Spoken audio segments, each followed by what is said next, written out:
Salut les Jones, bienvenue sur le régime des actifs. Chers amis, bonjour, je suis Maurice Dujambon.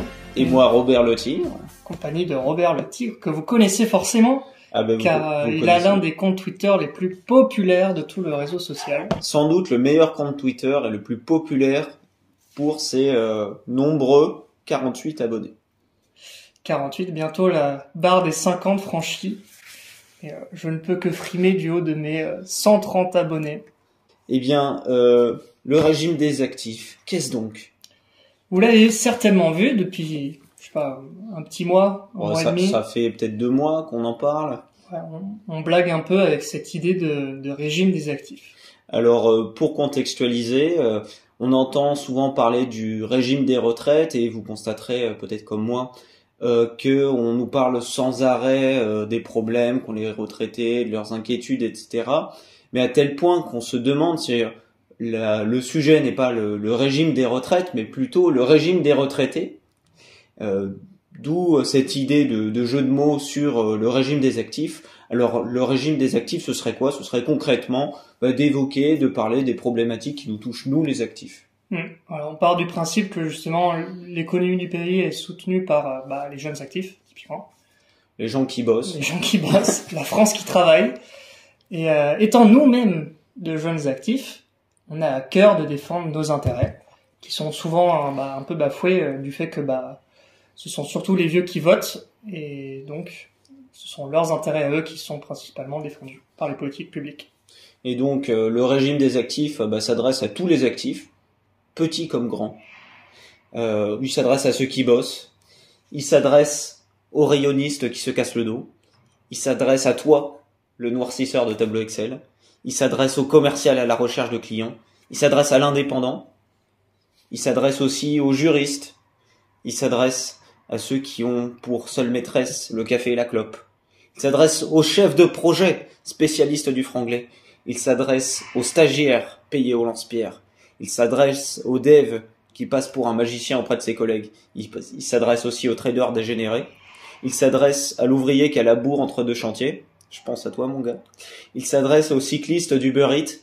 Il s'adresse à Bernard Arnault aussi, parce que bon, quand même, l'homme le plus riche du monde. Et il s'adresse à l'homme sandwich des internets. Donc voilà. J'en ai les larmes aux yeux. Mais effectivement, j'ai envie de dire même, est-ce qu'il ne s'adresserait pas aussi aux étudiants, qui sont des actifs en puissance? Eh ben oui, parce que en tant qu'étudiant, vous allez être amené bientôt à travailler, à faire des stages, peut-être à faire de l'alternance, à envisager un plan de vie, faire des enfants, acheter un bien immobilier, épargner, investir, etc. Donc ces problématiques, ce sont aussi les vôtres, mes chers étudiants. Voilà, étudiants, mais il y a une certaine limite, on pense à ce jeune qui est en L1 depuis 5 ans, que vous aurez certainement vu sur Twitter. Mais alors du coup, le régime des actifs, il y a aussi, certes, c'est pour les actifs, en tout genre, comme on vient de le voir, mais derrière, il y a aussi une certaine logique, qui est celle de défendre les intérêts des actifs, et ces intérêts-là, ça va passer par de nombreux sujets, je pense notamment à la fiscalité. Vous savez bien, quand vous retrouvez votre fiche de paie, il y a un écart monstrueux entre le brut et le net, encore pire avec le super brut. D'ailleurs, ça pourrait être marrant d'analyser une de nos fiches de paie. Et surtout de voir où va l'argent. Parce que quand vous analysez sur 1000 € d'impôts investis, où sont répartis, comment est répartie l'assiette, c'est souvent, on se retrouve avec des surprises. Mais l'idée, c'est pas seulement de parler des problèmes, mais c'est aussi de se concentrer sur les façons d'améliorer nos vies concrètement en tant qu'actifs. Donc ça peut être au travers de l'investissement, par exemple, ou ça peut être tout simplement en parlant d'outils, de bons plans qui peuvent nous aider, en récoltant peut-être des témoignages. Ça pourrait être intéressant de rencontrer des gens, je sais pas, je pense par exemple aux indépendants, nous expliquer comment ils ont fait pour monter leur business, quelles difficultés ils ont rencontrées, qu'est-ce qu'ils peuvent nous conseiller. Pareil pour des gens, je sais pas, qui auraient monté des commerces en ligne, des choses comme ça. Ça, c'est un point important à préciser, parce que on est certes français, on aime bien se plaindre, mais ce qui compte en fait, c'est de proposer des choses. Donc, moi, je propose un slogan pour le régime des actifs, c'est « Le passé, c'est bien, l'avenir, c'est mieux ». Il faut se projeter dans l'avenir, arrêter d'être défaitiste et trouver les solutions qui nous permettront de vivre un avenir meilleur. Et voilà, l'idée c'est que en sortant de ces podcasts, vous ayez bien rigolé pendant votre pause clope ou dans le métro, mais que vous ayez aussi peut-être des idées pour améliorer concrètement votre vie, apporter un peu de valeur. On parle de choses sérieuses, mais sans se prendre trop au sérieux non plus.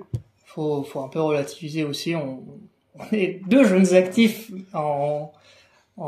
sur la voie de la sagesse. On n'est pas encore tout à fait, mais on n'a pas forcément une préparation monstre pour ces podcasts. On parle de sujets qui nous intéressent. Et d'ailleurs, sur les sujets qui nous intéressent, on vous propose plusieurs rubriques. On aura, par exemple, la rubrique du doigt mouillé. Et oui, ça sera une rubrique dans laquelle on pourra faire une analyse, par exemple, d'entreprise ou d'un secteur, etc. Bien sûr, avec la modestie que nous oblige notre inexpérience, car ce ne sont pas des jeunes singes qui vont vous apprendre à faire la grimace. Hein. Voilà, donc on peut un peu comme une sorte de roulette choisir une entreprise qui nous plaît en voyant un peu ses avantages et ses inconvénients. Et pourquoi pas lancer une petite pièce dessus comme un cheval dans une course hippique et voir, je sais pas, entre une émission et l'autre, quelle aurait été la progression de cette entreprise. Autre sujet, on va aussi discuter de sujets d'actualité. Donc ça pourrait se faire au travers d'articles, par exemple, et au travers de rubriques. Donc ça pourrait être des sujets relatifs à l'économie ou des sujets relatifs, je sais pas, par exemple à la dépense publique. D'ailleurs, récemment, j'ai vu que, si ce n'est par l'entremise du porte-parole du gouvernement, comment il s'appelle, Gabriel Attal, qui a dit qu'il allait, que le gouvernement allait lancer une sorte d'enquête publique sur la volonté des Français vis-à-vis de leurs fiches d'impôt. C'est ça, une consultation sur la façon dont ils aimeraient voir leur argent dépensé, ce qui est quelque chose qui est assez intéressant, malgré tout. Ça serait intéressant. Ça sera intéressant à commenter, ça sera intéressant de voir aussi les répercussions concrètes que ça aura. S'il y en a. Pas sûr qu'il y en ait. Voilà. Alors autre sujet, on pourrait faire des sujets un peu plus intemporels où on évoquerait des livres ou des thématiques qui pourraient être artistiques, intellectuelles. Ouais. Parler par exemple d'auteurs qui nous intéressent, de parler de leurs écrits ou de lectures qui leur sont associées, qui nous paraissent pertinentes. J'en ai en tête plusieurs. Voilà, on ne donne pas les noms tout de suite. On verra. On vous fera la surprise.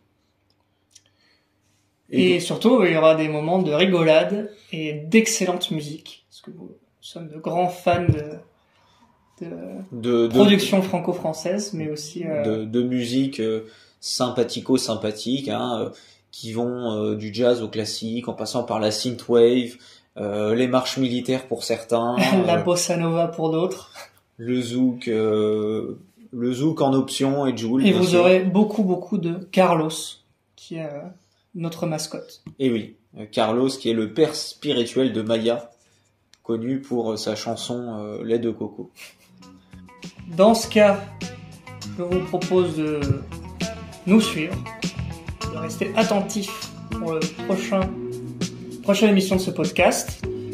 Abonnez-vous à la chaîne de Robert le Tigre sur Twitter et à celle de Maurice Dugeron également. Et on se retrouve bientôt pour une discussion sur ChatGPT et augmenter sa productivité. Gros bisous. Ciao.